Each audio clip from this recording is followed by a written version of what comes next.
Se trata del padre Carlos Novoa, jesuita, profesor titular y doctor en ética teológica de la Universidad Javeriana de Bogotá, bogotano del padre. Buenos días, ¿cómo le va? Antonio, muchísimo gusto. Bruno, Ana María, un honor estar con ustedes y sin lugar a dudas hacemos subir la temperatura. De eso se trata. Venga, empecemos con... ¿Y sabe quién me la enseñó a subir? Jesucristo, porque Jesucristo dice en el Evangelio: he venido a traer fuego a la tierra y qué más quiero sino que arda. Claro, el fuego del amor. Hablando del fuego del amor, mire, hay un personaje que hoy, y prácticamente todos los días, porque nosotros nos encargamos de hacerlo así, de volverlo mediático, que dice cosas y calienta también, que es el procurador. Ay, Personaje de la más alta complejidad, sí, por decirlo menos. El procurador Alejandro Ordóñez, que pues se mete en todo. Ahorita acaba de decir que hay 2000 y pico de desaparecidos por cuenta de las FARC le responden, pero bueno, olvidémonos de la cosa coyuntural, padre. Desde el punto de vista católico, a uno le resulta cuando menos paradójico y contradictorio que una persona que dice vivir en la fe del amor por los demás sea de alguna manera un impulsor de la salida guerrera y que le meta palos en la rueda a los procesos de paz permanentemente. ¿Cómo se compadece eso con el hecho de ser un católico tradicional, férreo, lefebriano, por decirlo menos, con su condición de impulsor de la guerra, de alguna manera, y de la salida? De alguna manera y de todas maneras, ¿no? Pues realmente nos asisten profundas discrepancias con el señor procurador.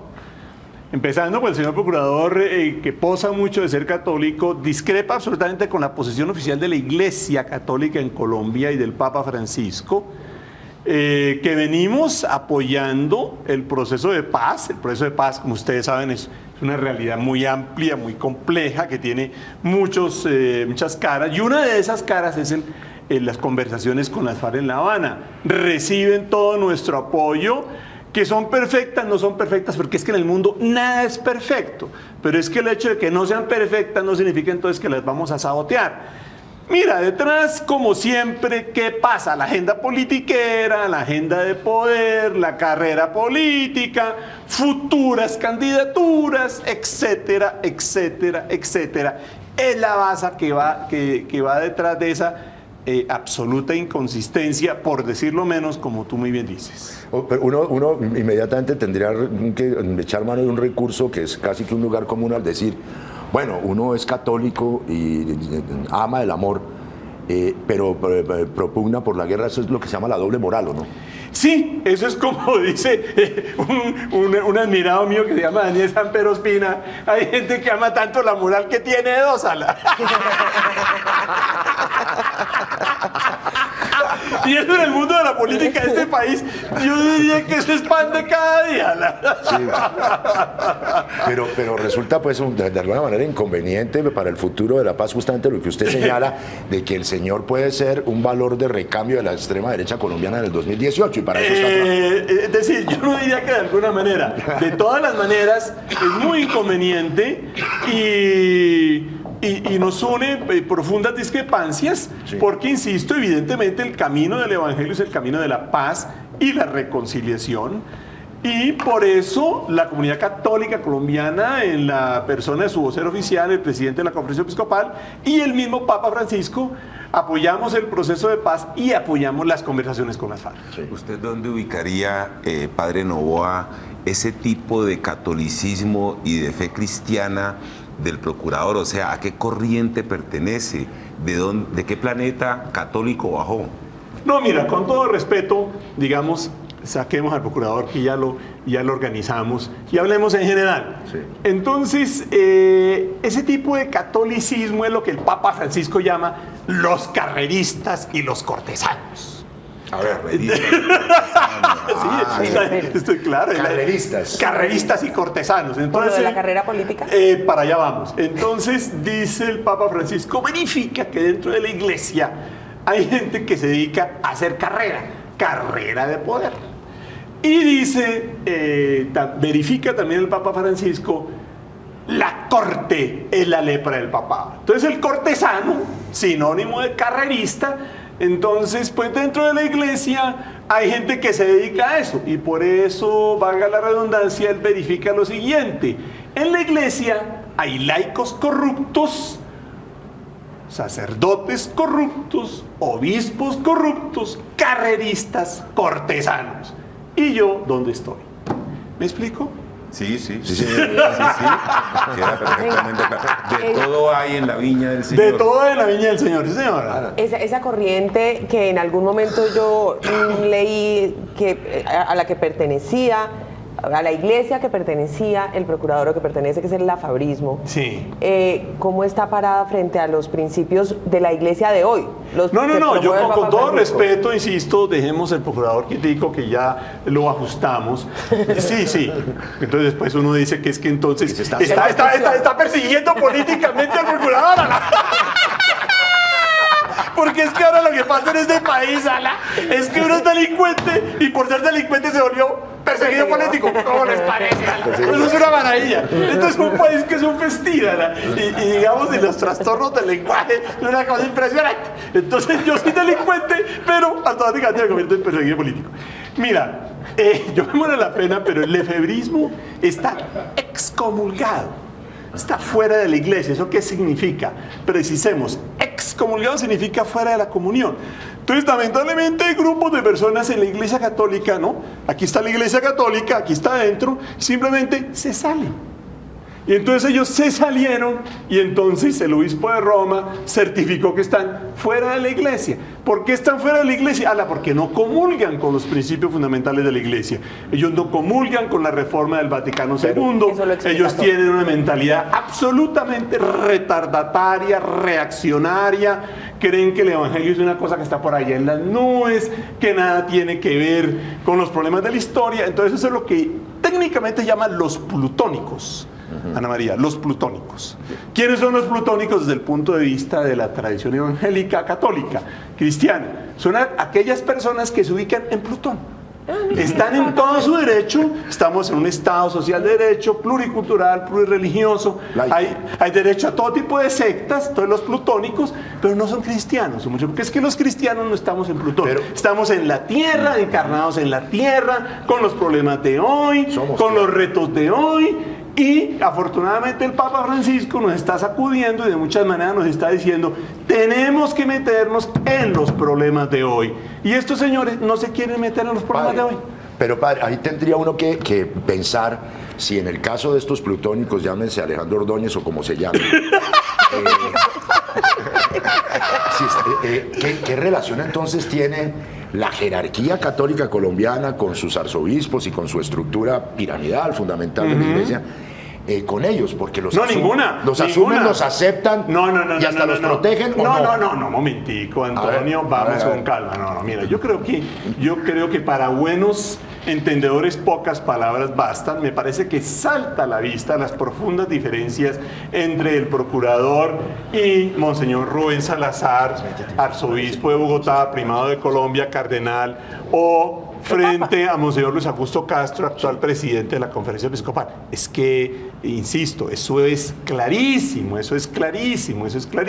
Son dos posturas no solamente diversas, sino antagónicas. Sí. Y perdónenme, pero de ninguna manera en la comunidad católica colombiana estamos ni asumiendo las posturas de ese sector carrerista, cortesano, plutónico, ni los estamos apoyando, ni muchísimo menos. Sí. Padre, hay una opinión, un consenso, un mandato nacional por la paz. Sabemos el papel importantísimo que ha jugado en todos los procesos de paz la Iglesia Católica. ¿Cómo ve el papel justamente del episcopado y de la Iglesia en este momento en que la paz pareciera estar cerca? No, gracias a Dios, la comunidad católica, que somos todas y todos, ¿no? Comunidad católica no son solamente los obispos, la comunidad católica y evidentemente nuestros pastores estamos muy seriamente comprometidos con el proceso de la construcción de la paz, que insisto, tiene muchas más facetas que las conversaciones con las FARC. Y también, por supuesto, en el proceso de las conversaciones con las FARC. Nosotros estamos convencidos que la solución al problema nacional y a los problemas internacionales no es la guerra, no es la eliminación del contrario, sino es el diálogo y la reconciliación. Y en estos temas uno sí no se puede poner más papista que el Papa. Por ejemplo, tenemos todo este debate sobre el tema de si va a haber penas o no va a haber penas, lo que técnicamente se llama la justicia transicional. Y entonces los puristas, los carreristas, los cortesanos, ¿no? Porque es que en la política colombiana, si ustedes se dan cuenta, hay una gente que es más papista que el Papa, ¿no? Claro. Pero qué casualidad, tienen las posturas más reaccionarias y más guerreristas de este mundo. No comulgan con la postura oficial de la Iglesia Católica en este país, quiero ser claro. La justicia transicional, entonces se rasgan las vestiduras, y es que la justicia transicional lo único que deja es la impunidad, y es que se la acabaron de inventar. No, mira, sorprende el grado de desconocimiento de estas personas de la historia de la humanidad. No, viejito, justicia transicional se viene practicando en este mundo hace miles de años. El Imperio Romano, por ejemplo, ya lo practicaba. Y eso se expresa en un aforismo del derecho romano que se llama pro bono pacis. Pro bono pacis. Entonces, en la época del Imperio Romano hubo unas guerras civiles muy complicadas. Se dividían entre ellos y guerreaban a morir. Y no hay guerra limpia, olvídese, no hay guerra limpia. En toda guerra hay desaparecidos, torturados, secuestrados, vale todo. Entonces, como ellos afortunadamente no eran bruticos, el que ganaba comprendía: o yo amnistío a estos loquitos, entregan las armas, acogen la legalidad, o simplemente, en el menor descuido, se vuelven a levantar. Entonces, por eso los amnistiaba. Ejemplo bellísimo reciente del general Grant en la guerra de secesión de los Estados Unidos de América y del presidente Lincoln, pues estamos hablando, se supone, de un Estado democrático, presidente Lincoln, el comandante supremo de las fuerzas militares de la Unión, en ese lamentable conflicto en el cual, por orden del presidente Lincoln, de acuerdo con el comandante general de las fuerzas de la Unión, que era el general Grant, cuando ellos vencen, amnistían absolutamente a todos los enemigos en armas. Por supuesto, les exigen, entreguen las armas, acatan el orden constitucional, disuelven el ejército, pero ni siquiera exigieron lo que hoy, que evidentemente estamos hablando de una justicia transicional evolucionada, se exige, como es perdón, justicia y reparación. ¿Verdad? A ellos no le hicieron ni justicia ni reparación.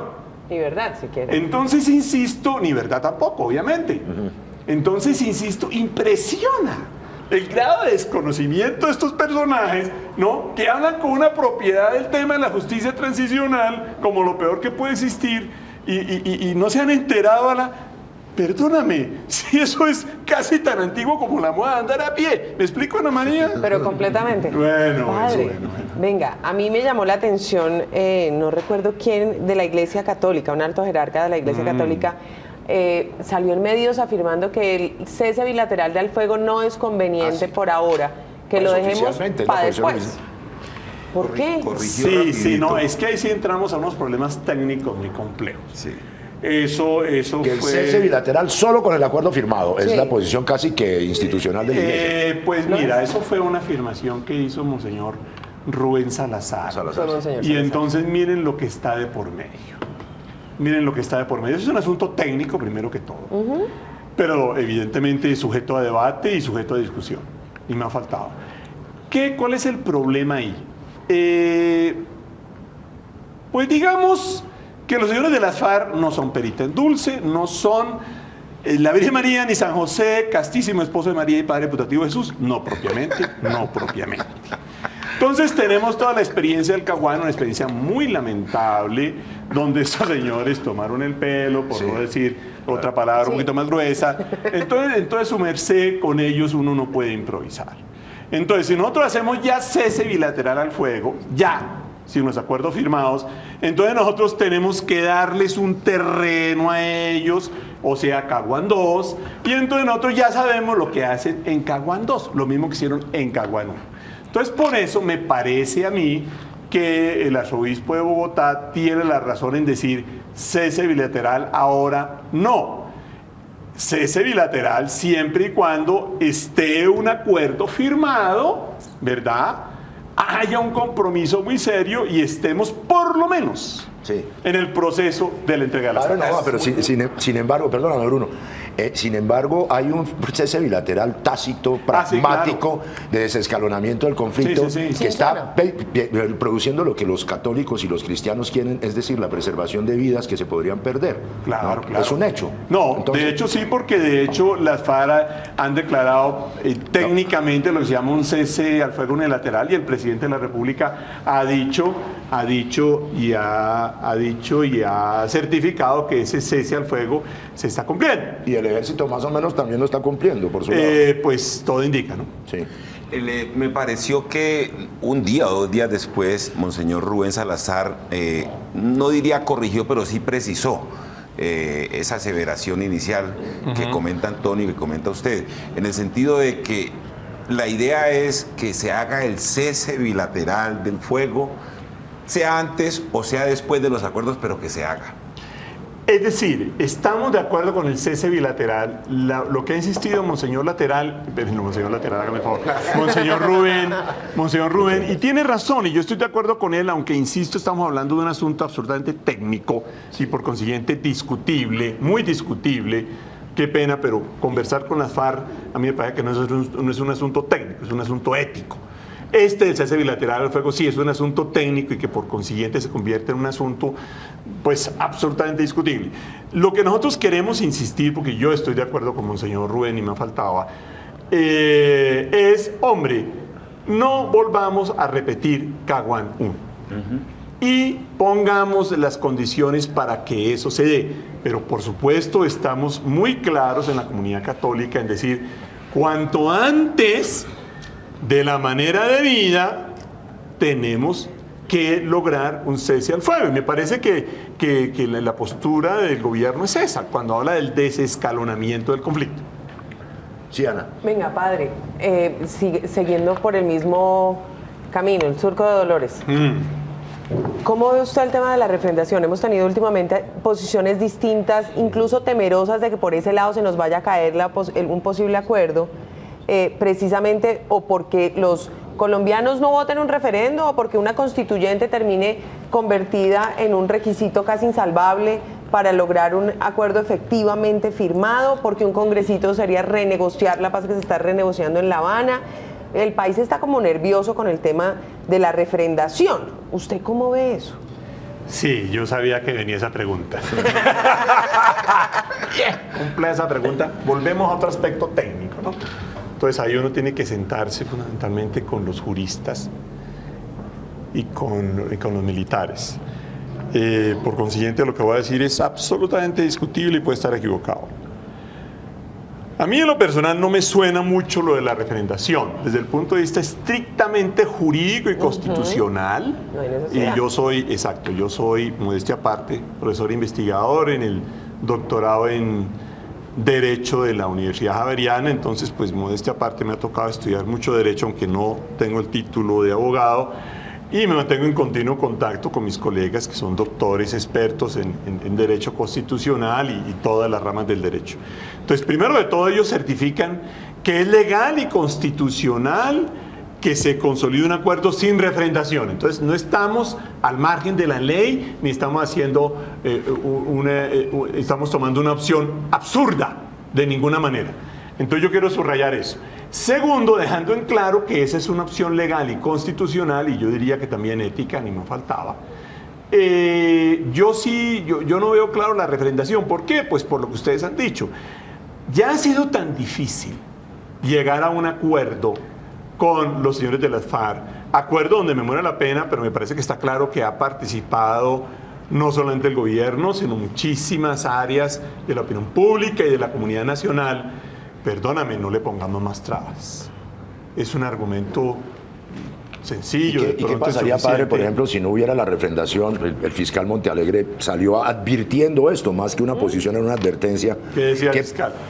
que le parecía que no era necesaria la refrendación. Pero entonces, ¿qué pasaría en ese momento? Primero, el presidente de la República ha dicho, aquí tiene que ser el pueblo quien avale esto. Y por el otro lado, ¿cómo presentarle esto a la extrema derecha que se opone a la paz, sirviéndole en bandeja una decisión casi que por un decreto sin consultar a la gente? ¿No sería un poco como complicado en ese instante la no refrendación? Volvemos a lo mismo, estamos ante una cosa técnica y una cosa que tiene muchas caras. Por supuesto que esa cara pesa, esa cara tiene argumentos y esa cara hay que sopesarla. Sí. Pero volvemos a lo mismo. Hay que ver también las otras caras. Y en ética hay un paradigma que se aplica a la justicia transicional y que se aplica a muchas decisiones políticas que técnicamente se denomina la ponderación de bienes morales. ¿Eso en qué consiste? Consiste en que cuando yo tengo un conflicto entre bienes morales, yo debo optar por los bienes más generales y que pesan más y dejar en un segundo lugar o prescindir de los que menos pesan. Expliquemos pues, porque sé que esto es acabo de decir un galimatías. Entonces, se aplica todos los días en medicina, ¿ya? Entonces, yo tengo una gangrena en la pierna, no me la han podido controlar, o me cortan la pierna o yo me muero. Sí. Entonces, es un bien moral que yo tenga todos mis miembros completos. Pero hay un bien moral superior, que es conservar la vida.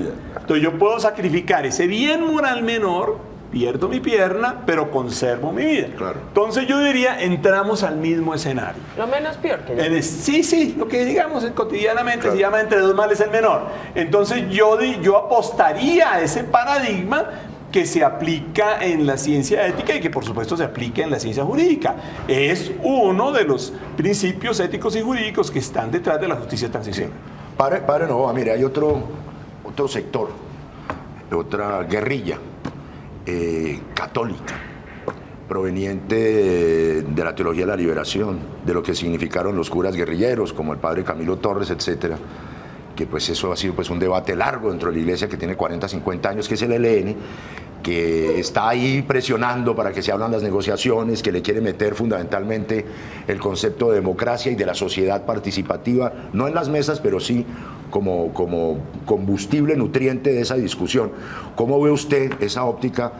También uno podría hablar de doble moral, son católicos y los helenos y teología de la liberación, pero echan plomo, etcétera. ¿Cómo ve la participación y las posiciones del ELN en miras de una posible apertura ya oficial y muy pronto de una mesa con ellos? Sí, te respondo, pero primero preciso. Sí.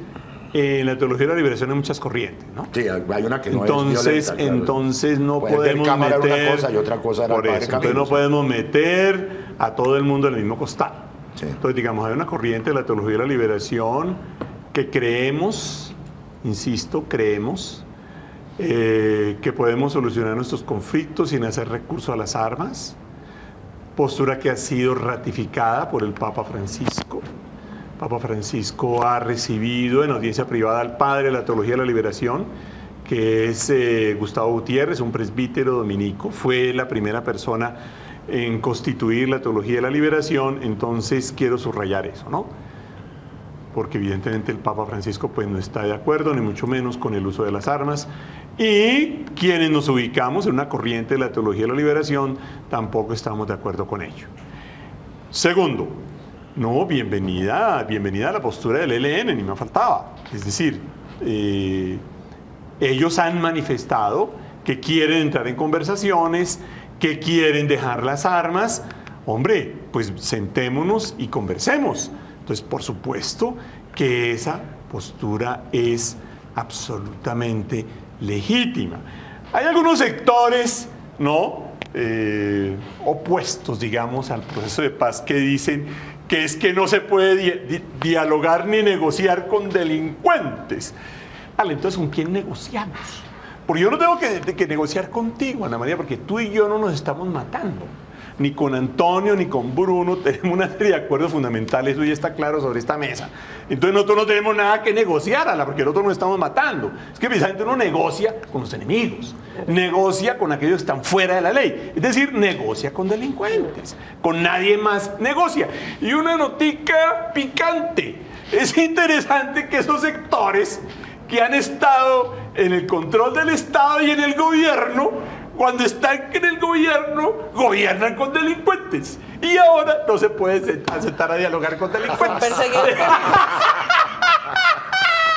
¿No les parece curioso que yo gobierno con delincuentes, pero después no me puedo sentar a dialogar con delincuentes? Ya, bueno, ¿No les parece particular, Bruno? La paradoja ética le resultó perfecta al padre Novoa. Bruno, por favor. Mire, padre Novoa, pasando a otro tema, uno de los más espinosos que ha afectado a la Iglesia Católica en los últimos tiempos acaba de ser tratado con mucha precisión y con profundidad en Roma. Es el tema de la pederastia entre los curas católicos. Cuéntenos de esto. O sea, el significado de tratar la pederastia, cómo la evalúa usted y lo que acaba de acontecer, ¿qué le avisora a la Iglesia Católica?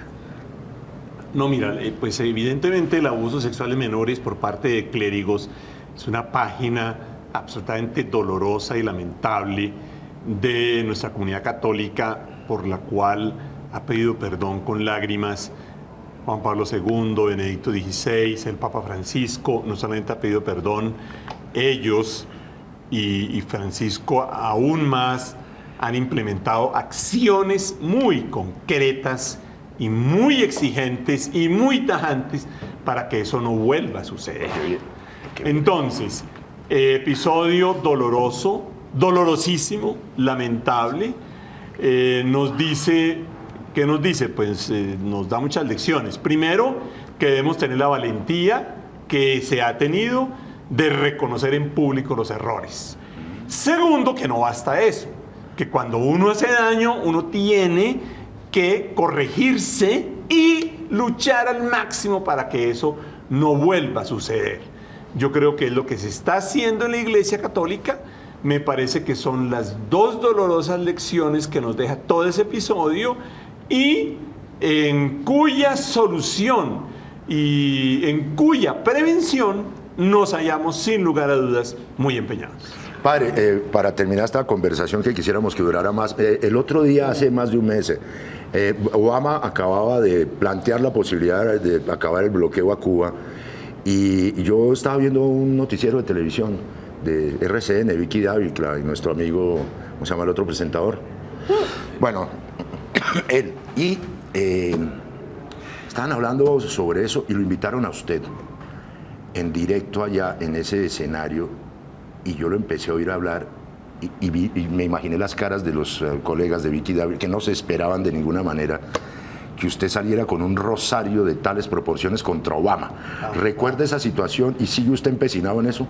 Sí, y el problema, a ver, primero de todo, esa entrevista no fue sobre las negociaciones con Cuba, también me entrevistaron sobre ese tema, pero eso del rosario respecto a Obama fue a propósito de los lamentables y dolorosos atentados contra el semanario Charlie Hebdo. Me confundí. Sí. Exactamente, y sobre el tema del fundamentalismo islámico. Era eso el tema. Porque es que entonces la periodista, con una ovita un poquito pasada, me va preguntando y con el tonito, ¿no? Padre, ¿cuál es la línea de separación entre el devoto islámico y el fundamentalista y terrorista musulmán? Yo le dije, la misma línea de separación que hay entre el cristiano Papa Francisco y el cristiano terrorista Barack Hussein Obama. ¿Cómo le queda el ojo, señorita? Cayó un poquito descompuesta, pobrecita, gagueando, porque obviamente ya no se esperaba esa salida, digamos, por la izquierda, como debe ser, y de sorpresa. Pero mire, es que el rosario no lo pongo yo, el rosario lo pone el señor Obama. Clarísimo, mire, entren ya, tomen nota, entren a The Washington Post, The New York Times, The Guardian de Londres, Le Monde de París, La República de Roma, El País de Madrid, El Espectador de Bogotá. Entren a los informes de las dos ONGs de derechos humanos más serias del mundo, Amnesty International y Human Rights Watch, ¿verdad? Entren ahí.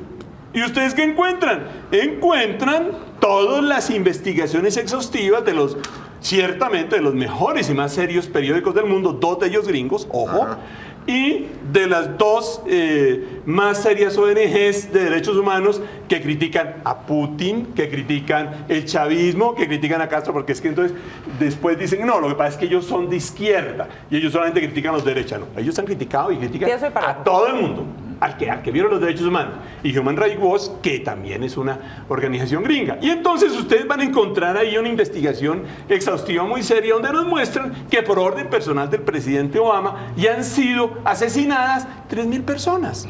Porque es que el presidente Obama está utilizando unas máquinas que se llaman drones. ¿Tú sabes qué son los drones, sí, esos avioncitos que esos avioncitos no tripulados que controlamos desde los Estados Unidos, y con ellos entonces el presidente Obama manda a asesinar a quien él le parece que es terrorista. Eso se llama técnicamente terrorismo de Estado. Sí, señor. Porque ninguna persona puede ser detenida, ni se le puede aplicar ninguna pena. No puede ser detenida penalmente, judicialmente, sino, primero de todo, solo por el Poder Judicial. Segundo, tiene derecho a un juicio justo e imparcial. Tiene derecho a una defensa. Tiene derecho a ser bien tratado. ¿Y dónde está el acervo probatorio? En Guantánamo. Y, por supuesto. Entonces, todo eso se lo salta el señor Obama, le tace moi en el mejor estilo del despotismo regio de Luis XIV. El Estado soy yo. Y entonces él solito determina quién vive y quién muere. Sí. Eso es un crimen de guerra, un crimen que no prescribe según el Estatuto de Roma, que obviamente no aceptan los gringos, y eso de todas maneras es lo que la ONU llama terrorismo de Estado. Ese es el problema. Entonces el rosario no lo pongo yo, viejito, lo pone él. ¿Me explico? Listo, ya, entendido, padre. Bueno, para despedirlo, volvamos al tema inicial y hagamos una especie como de juego paradigmático. Si se diera el caso en la ficción total de que el señor procurador usted lo oyera en confesión, ¿cuáles cree que serían sus pecados y qué penitencia le pondría? No. Esa pregunta sí no se la puedo responder, mi querido Tony, por el amor de Dios. Es decir, digamos como un salto lírico para terminar este programa y digamos un tirito fino está bien, sí. Pero dejémoslo ahí. No, es que, claro, es que usted sí. Bueno, entonces no se le olvide que la confesión está asistida por un secreto de carácter absoluto. Y previo. Sí. O sea, una confesión no puede ser chuzada. De ninguna manera. Además que se demoraría la confesión y se demoraría la penitencia. Los comentarios son de ustedes.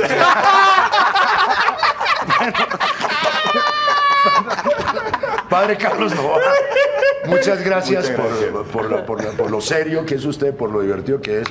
Hombre, estamos pendientes de volverlo a invitar. Y mil gracias, apenas hay un tema coyuntural, ahí lo estamos llamando. Un honor haber estado con ustedes, y a los televidentes, muchas gracias, y que no se les olvide que en la vida hay que poner humor a pesar de todo, porque como decía San Ildefonso, Ana María, quien no tiene humor corre el grave peligro de matar a su mamá.